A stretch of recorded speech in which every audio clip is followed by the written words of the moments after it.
Hello my dear cuties, welcome back to we Vidyarthi. I am Akanksha, your science teacher, और हम कर रहे थे क्लास 7 का बुक क्यूरियोसिटी का चैप्टर नंबर 10 जो कि है लाइफ प्रोसेस इन प्लांट्स। तो प्लांट्स के हम इंपॉर्टेंट लाइफ प्रोसेस देख रहे थे जो उनके सर्वाइवल के लिए जरूरी है। इसमें हमने काफी सारी चीजें ऑलरेडी देख चुकी हैं, क्योंकि पढ़ चुके हैं, क्योंकि वही पार्ट जो है इसके 3 ऑलरेडी आ चुके हैं। अगर आपने नहीं देखी तो फटाफट से जाइए, देख कर आइए। यह है पार्ट 4। तो अब तक हम क्या क्या पढ़ चुके हैं कर लेते हैं फटाफट से एक क्विक रिविजन यानी क्विक रिकैप कर लेते हैं। तो भाई पीछे जाते हैं। तो सबसे पहले हमने देखा कि प्लांट को बहुत ज्यादा इंपॉर्टेंट होता है उनकी ग्रोथ के लिए क्या, वाटर और सनलाइट। फिर उसके बाद हमने देखा कि जो क्लोरोफिल होता है उसकी वजह से प्लांट्स अपना खाना बना पाते हैं। फिर हमने ये देखा उनका खाना बनाने के लिए उनको और एक और चीज जरूरी होती है और वो होती है कार्बन डाइऑक्साइड। अब हमें पता चल गया कि प्लांट अपना खाना कैसे बनाते हैं, यानी उनका रॉ मटेरियल क्या होता है। उनका रॉ मटेरियल होता है उनकी सनलाइट, उनको चाहिए वाटर, उनको चाहिए कार्बन डाइऑक्साइड, उनको चाहिए क्लोरोफिल, तभी वो अपना खाना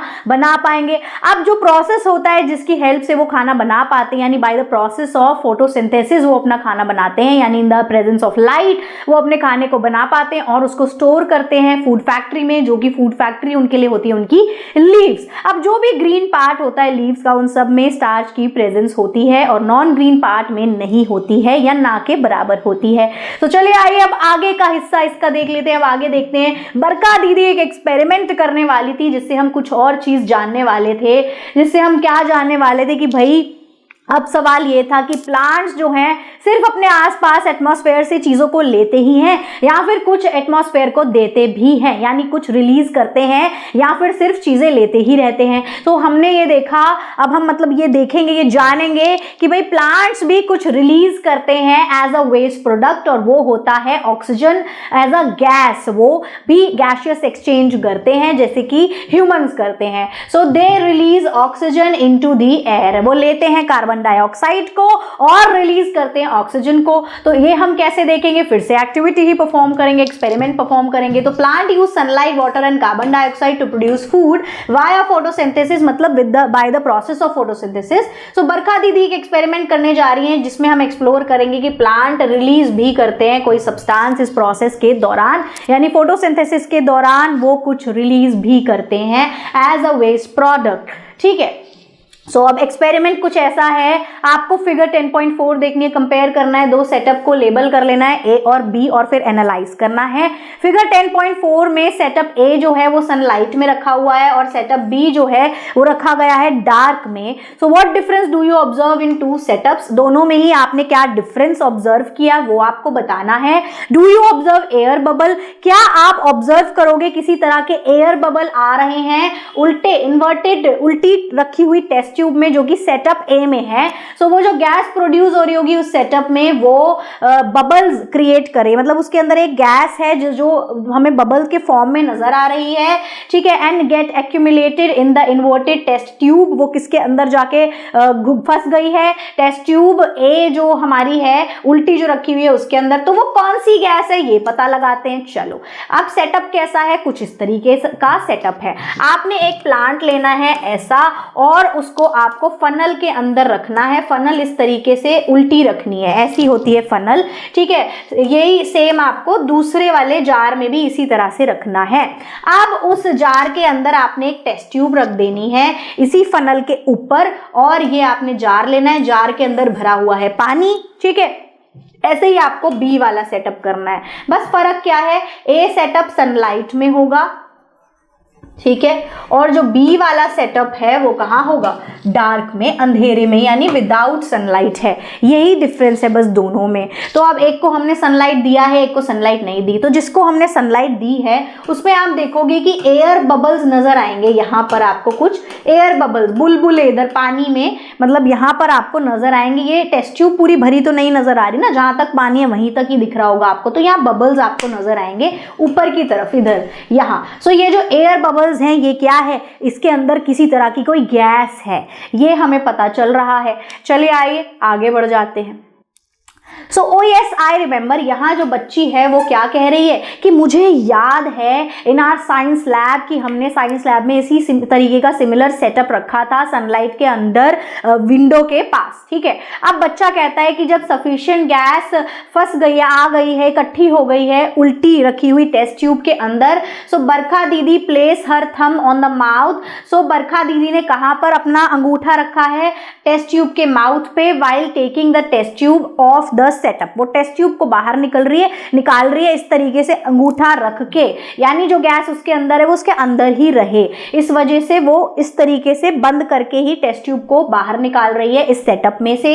अब वो क्या करेगी, अब वो क्विकली इंसर्ट कर देगी क्या, एक जलती हुई माचिस डाल देगी फटाफट से टेस्ट ट्यूब के अंदर, और जो मैच स्टिक है वो प्रोड्यूस करेगी एक इंटेंस तरीके का, मतलब एक बढ़िया दिखने वाला फ्लेम नजर आएगा वहां पर, मतलब मस्त एकदम आग लगेगी।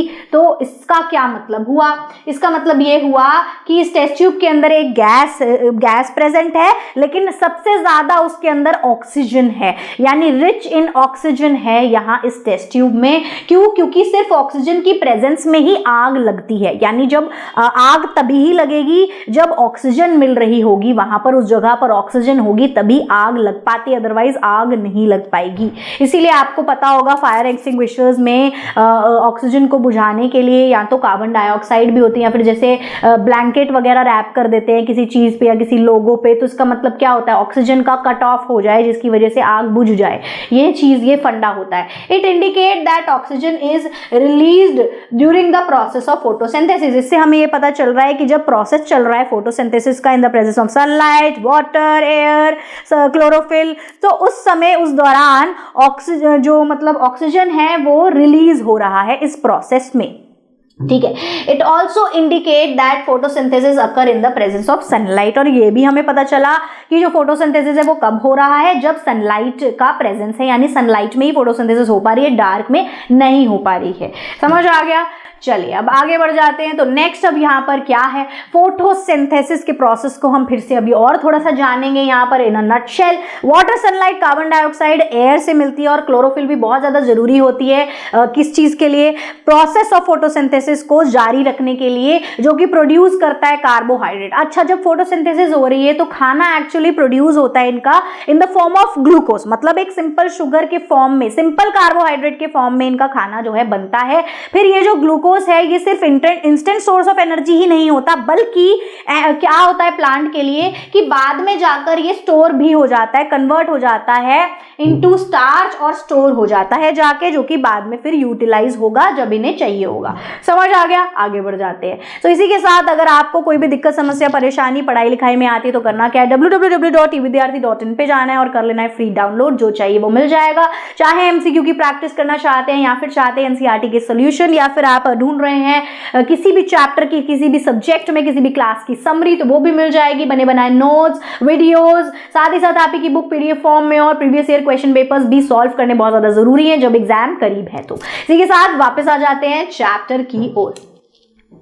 चलिए अब यहाँ पर हमें एक चीज मिल गई, एक यहाँ पर हमें फॉर्मूला मिल गया एक तरह का। ठीक है, देखो होता क्या है, प्लांट्स ने एब्जॉर्ब करी ली एटमॉस्फेयर से कार्बन डाइऑक्साइड, अब उसको मिला है जी पानी, साथ ही साथ in the presence of sunlight, और उसके लीव्स में क्योंकि क्लोरोफिल होता है, तो ये चीजें साथ में मिलकर क्या कर रही हैं, बना दे रही हैं ग्लूकोज, जो इनके लिए एज अ एनर्जी काम करता है, जो इनके लिए as a food, as a fuel काम करता है।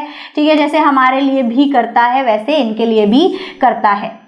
चलिए अब साथ ही साथ अब यहाँ पर एक ऑक्सीजन भी अलग से रिलीज हो जाता है, ये इनके काम का नहीं है, ये एज अ वेस्ट प्रोडक्ट इसको रिलीज करते हैं और एटमॉस्फेयर में छोड़ देते हैं, जिससे हम उस ऑक्सीजन को ले पाते हैं, ऑक्सीजन रिच एयर हो पाते हैं। तभी कहते हैं कि ज्यादा से ज्यादा ग्रीन प्लांट्स होने चाहिए हमारे आसपास, ग्रीनरी ज्यादा होनी चाहिए। इससे क्या होगा, ऑक्सीजन की मात्रा अच्छी बनी रहेगी और हम अच्छे से ऑक्सीजन को ले पाएंगे और हमारा सर्वाइवल ईजी हो पाएगा। अगर धीरे धीरे ग्रीन प्लांट्स कम हो जाएंगे तो ऑक्सीजन की कमी होने लग जाएगी और हमारा सर्वाइवल मुश्किल हो जाएगा। समझ गए हैं? सो ये फॉर्मूला देख लीजिए यहाँ पर कि भाई जो खाना है, जो फोटोसिंथेसिस है वो कैसे होता है। कार्बन डाइऑक्साइड मिली प्लांट्स को एयर से, उसको मिला जी वाटर, फिर in the presence of sunlight जब उसको मिल रही है और क्लोरोफिल उसकी पत्तियों में है तो वो दे देता है, क्या बना देता है, ग्लूकोज बना देता है और ऑक्सीजन रिलीज कर देता है in the form of gas. चलिए अब यहाँ पर साइंटिस्ट हैं एक, उनके बारे में कुछ जान लेते हैं। तो बहुत सारे साइंटिस्ट हैं पूरे वर्ल्ड में जिन्होंने कंट्रीब्यूट किया है डेवलप करने में अंडरस्टैंडिंग ऑफ फोटोसिंथेसिस की, हम समझ पाए अच्छे से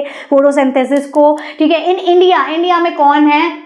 इंडिया में थे रुस्तम हरमुज़जी दस्तूर। 1896 से 1961 तक इनका जीवन रहा। इन्होंने स्टडी करी किस प्रोसेस पे? प्रोसेस ऑफ फोटोसिंथेसिस पे इन्होंने इतनी लंबी, काफ़ी लंबी स्टडी करी, पढ़ा, इसके बारे में जाना, सीखा, रिसर्च करी। ये एक प्लांट साइंटिस्ट थे जिसको हम बॉटनिस्ट भी मतलब बोलते हैं। ठीक है, प्लांट साइंटिस्ट थे ये। और of the botany department, botany मतलब क्या होता है? जब हम स्टडी ऑफ प्लांट्स पढ़ते हैं तो उसको हम बॉटनी बोलते हैं। ठीक है, तो बॉटनी डिपार्टमेंट के ये हेड थे। कहाँ पे? रॉयल इंस्टीट्यूट ऑफ साइंस में, बॉम्बे में। Now the institute of science Mumbai इसको बोल दिया गया क्योंकि अभी हम बॉम्बे की जगह मुंबई बोलते हैं। सो फ्रॉम 1921 टू 1935 इन्होंने ये रिसर्च करी वहाँ पर, और मतलब वहाँ पर इनकी जो जर्नी थी बॉम्बे में इस तरीके से इस समय इस दौरान रही। He studied effect of amount of water. इन्होंने क्या पढ़ा? इन्होंने इफेक्ट पढ़ा, जो पानी है उसका अमाउंट के बारे में इन्होंने पढ़ा कि भाई अगर हम पानी कम दे रहे हैं किसी प्लांट को, जितनी उसे जरूरत है उससे कम दे रहे हैं तो क्या इफेक्ट पड़ेगा, ज्यादा दे रहे हैं तो क्या इफेक्ट पड़ेगा। साथ ही साथ इन्होंने